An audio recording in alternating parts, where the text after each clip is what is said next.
pouco sobre... Vamos fazer um panorama sobre as emissões do setor de energia, tomando como base as últimas estimativas de emissões publicadas pelo MCTI, também os nossos planos setoriais, o Plano Decenal de Energia, em especial o Plano 2022, e também o Balanço Energético Nacional, que faz a contabilidade do consumo e da oferta de energia no país.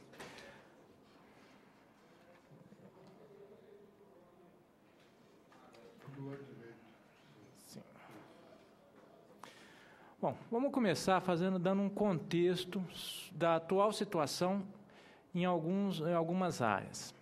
Bom, primeiro, as mudanças climáticas são uma preocupação mundial que une todos os países na busca por caminhos e soluções. É por isso que foram montadas a Convenção Quadro das Nações Unidas sobre Mudança do Clima, em 92. No entanto, nós temos que fazer uma certa diferenciação, porque os países apresentam diferentes responsabilidades históricas pelo fenômeno, segundo os volumes de suas emissões antrópicas. Isto contribui para a definição do conceito de responsabilidades comuns, porém diferenciadas, que norteiam, por um lado, as obrigações de países envolvidos e, por outro, de países em desenvolvimento, no âmbito da própria Convenção. Bom, esse é um princípio fundamental da Convenção, criada lá atrás, no início dela. Responsabilidades comuns, porém diferenciadas entre os países. Nesse sentido, o Brasil, dentro do protocolo Kyoto, que foi um protocolo criado no âmbito da Convenção, é classificado como não anexo 1 e, portanto, não possui metas obrigatórias de redução. Esse protocolo ainda está em vigor, está no seu segundo período. No entanto, o país propôs ações de mitigação com o objetivo de abater uma curva de crescimento das emissões até o ano de 2020, expressos em planos de mitigação setoriais. O Brasil, no âmbito internacional, ele não possui o que a gente diz de obrigações quantificadas. Só países ditos anexo 1 no âmbito da Convenção. No entanto, o país, numa legislação interna e também por compromissos internacionais, na busca dessa preocupação por achar caminhos para a mudança climática, propôs metas voluntárias no internacional e uma legislação interna para poder fazer um abatimento da sua curva de crescimento das emissões. Isso é um conceito muito interessante, que os países do anexo 1, eles têm uma meta fixada de redução de emissões. No caso de países não anexo 1, eles têm como meta abater, no caso do Brasil, abater uma curva de crescimento de emissões, projetadas para 2020. E essa é uma diferença muito relevante que devemos tomar. E a maneira como vai ser feito esse abatimento no âmbito interno, foram criados planos setoriais. Diversos setores estabeleceram seus planos de como deverá abater essas emissões para o ano de 2020. Todos esses mecanismos, eles foram regidos, eles têm como governança o Comitê Interministerial de Mudança Global do Clima, que é um órgão do governo federal que trabalha a política climática, e seus grupos de trabalho inferiores. Ainda no âmbito da legislação, foi criado, em 2009, a Lei 12.187. Desculpa, eu vou estar dando uma passada só para fazer um contexto da situação, para depois a gente entrar. Que estabelece, em seu artigo 12, que o país adotará, como compromisso nacional voluntário, ações de mitigação das emissões de gás de efeito estufa com vidas a reduzir entre 36% e 39%, em torno de 36% e 39%, suas emissões projetadas em 2020. Esses 36% e 39% as emissões globais do país. Certo? Já o Decreto 7390, de 2010, ele veio detalhar a lei. E ele estabelece que o Plano Setorial de Mitigação e de Adaptação às Mudanças Climáticas na área de energia é o Plano Decenal de Expansão de Energia. É o que nós chamamos de PDE, Plano Decenal de Expansão de Energia. Esse é o plano de energia para redução de emissões até 2020. E também uma outra contribuição, que é no segmento de alto nível da 15ª Conferência das Partes, que foi a COP de Copenhague, o Brasil apresentou as suas ações de mitigações apropriadas, os famosos NAMAs, compromissos nacionais para serem apresentados no âmbito da Convenção, em nível nacional, que são expressos pelo Plano Setorial de Expansão de Energia. Bom, então aqui nós temos aqui pelo cenário do PDE, decreto 7390, um limite de 634 e o NAMA 680. Nós temos uma redução de emissões projetadas de 234 milhões de toneladas, isso é tudo em toneladas, milhões de toneladas de CO2. E tem uma linha de base de PDE, que era a linha de base na qual nós vamos buscar o abatimento de emissões, que é o 868 milhões de toneladas de CO2. Vamos entrar um pouco agora em alguns números. Ainda na parte de contextualização, emissões internacionais de gás. O que representa o Brasil, em especial o setor de energia, em termos de emissões? Bom, para a gente falar um pouco de energia, a oferta interna de energia, dados do último balanço do energético 2013, ano base 2012. O Brasil ele tem cerca de 42,5% de energia de origem renovável e 57%, 58% de origem fóssil, na oferta interna de energia. Se a gente comparar isso com o restante do mundo e dos países desenvolvidos, nós vamos ver que nós temos ainda uma situação muito favorável com relação a essa oferta de energia entre renovável e energia fóssil. O OCDE, por exemplo, para você ter uma ideia, de renovável tem cerca de 8%, 7,8% de renovável, o resto é tudo de origem fóssil, oferta interna de energia. Nós estamos falando aqui, e no mundo, esse percentual sobe um pouco mais, sobe para 14%, e 86% de origem não renovável. Ainda são dados, como a gente vê, nós temos uma situação ainda, vamos dizer, privilegiada do país com relação às fontes de energia, à oferta interna de energia. Se a gente olhar isso, transferir isso, essa questão de energia, e transferir para a área de emissões, no contexto de emissões mundiais, essa situação brasileira de fontes renováveis se expressam nas emissões, na comparação das emissões mundiais. Por energia. Isso, só pelo setor energético. E veja, quando eu falo de setor de energia, eu estou falando de energia que contempla não apenas as emissões do setor elétrico, para a produção de energia elétrica, mas eu falo de energia da área dos combustíveis consumidos no transporte, na indústria, na agricultura. Nós vamos dar uma olhada, nós vamos fazer um zoom. Mais para frente eu vou apresentar um zoom aqui do setor de energia para a gente ver as emissões, como é que elas se dividem. O Brasil tem ainda esse número absoluto, 368 milhões de toneladas de CO2 de emissões. Se a gente comparar aí Reino Unido com os outros países, mais próximo ao Reino Unido, 800 e 484, Irã, Canadá, tudo na faixa acima de 400. Bom, a gente nem vai tocar um pouco aí Estados Unidos e China, que aí nós estamos falando da casa de bilhões de emissões da área de energia. Esses países têm essas emissões altas porque o foco de emissões, o centro das emissões é o setor energético. Certo? Então, eles têm esses valores de emissões são muito próximos aos valores totais de emissões desses países. No nosso caso, ainda nós temos uma diferenciação, apesar que nós tivemos uma queda vertiginosa das emissões, ainda bem, do setor de floresta, que nós vamos dar uma olhada aqui um pouco para frente.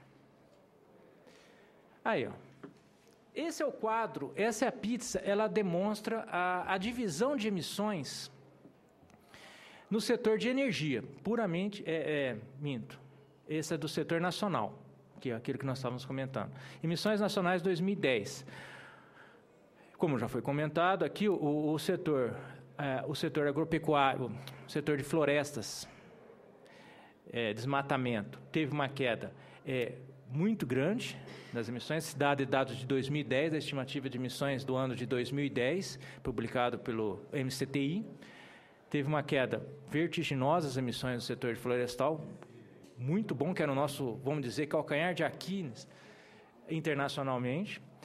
E com isso, as emissões, nós temos as emissões do setor agropecuário, que ela se torna atualmente as emissões preponderantes e as emissões do setor de energia, logo atrás das emissões do setor de energia, que ela começa a ganhar um certo destaque nessa pizza de emissões. Depois vem agropecuária, resíduos, processos industriais.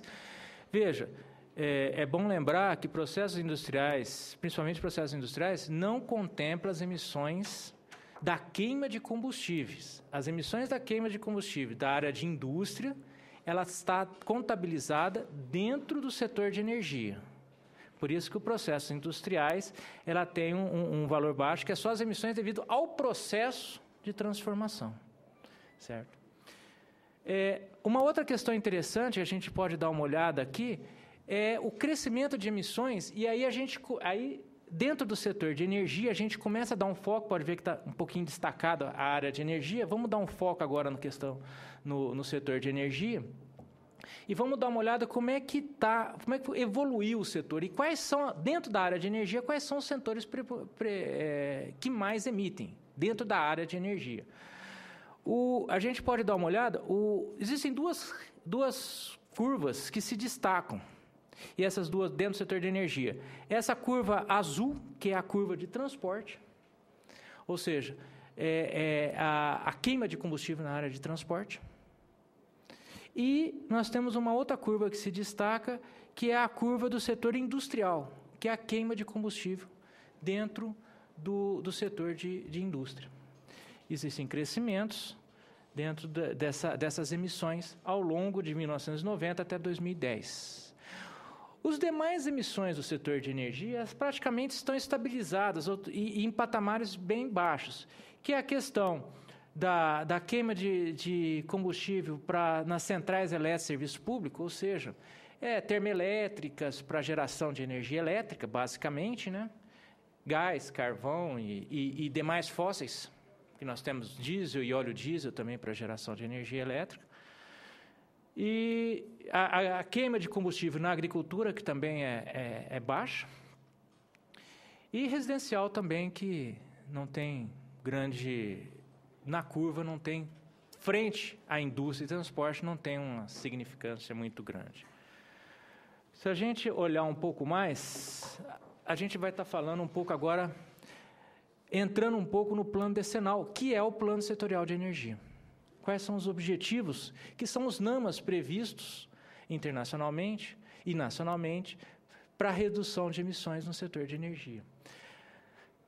Bom, como eu disse, o plano decenal atual é o PDE 2022, ou seja, projeta o consumo de combustível e a oferta de combustível até o horizonte de 10 anos à frente. Nós estamos em 2022, mas nós temos recortes para 2020, que é o que nos interessa, que é o compromisso nacional adotado. 4 áreas são focos de redução de emissões no âmbito do plano.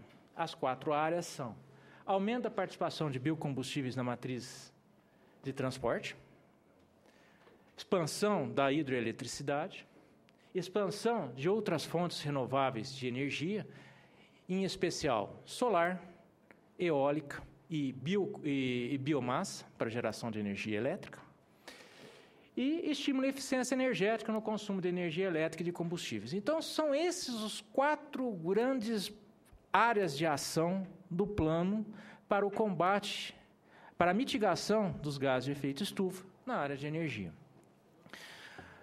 O PDE foi elaborado tendo entre seus objetivos atingir uma meta de emissão previamente fixada, e observando a legislação nacional e os compromissos assumidos no âmbito, essa é a sigla da comissão, da Comissão 4. Buscou-se assim manter elevada a participação de fontes renováveis na matriz energética e, como consequência, que a intensidade de carbono, ou seja, a quantidade de emissões por unidade de PIB, mantenha-se próxima do observado em 2005. Vou tentar passar um pouco mais rápido. Agora vão vir mais dados, talvez a gente possa acelerar um pouquinho mais. Esses são dados do PDE 2022. O Ministério de Minas e Energia ele revisa anualmente o Plano Decenal de Energia.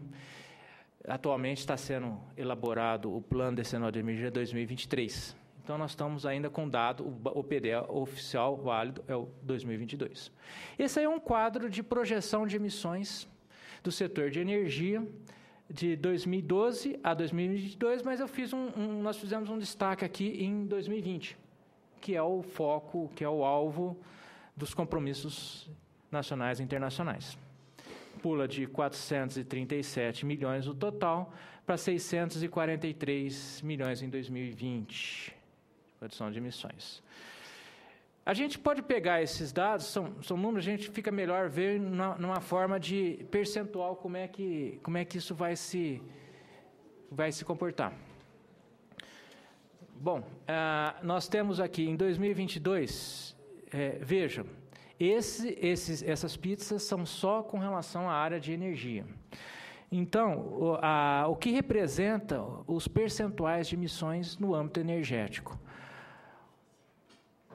Os dois principais, como a gente havia mostrado, os dois principais áreas de emissões do setor de energia é transporte e indústria. 47% das emissões em transporte, ela vai reduzir um pouquinho para 2022 para 44% a porcentagem, e indústria de 24% cai para 23%. Nós temos alguns acréscimos de 10% de energia, geração de energia para 13%. A parte comercial pula de 4% para 5%, enfim. Residencial também tem um decréscimo. E a parte do setor energético, o setor energético é bom a gente destacar, que é as emissões consumidas para você fazer a conversão de energia. São as emissões obtidas nas refinarias de petróleo, na exploração de petróleo, nos centros que a gente chama de centros de transformação de energia primária para energia secundária. Agora, só que está separado, tem setor energético e setor elétrico total. O azul, setor energético,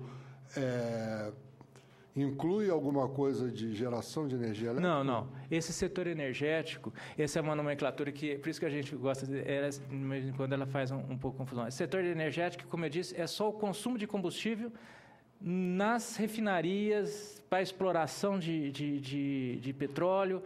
Também, por exemplo, o consumo de combustível nas destilarias de álcool. Geração de eletricidade está no setor elétrico total. Setor elétrico total. Ali é geração de eletricidade. A gente fez essa divisão para a gente dar uma olhada.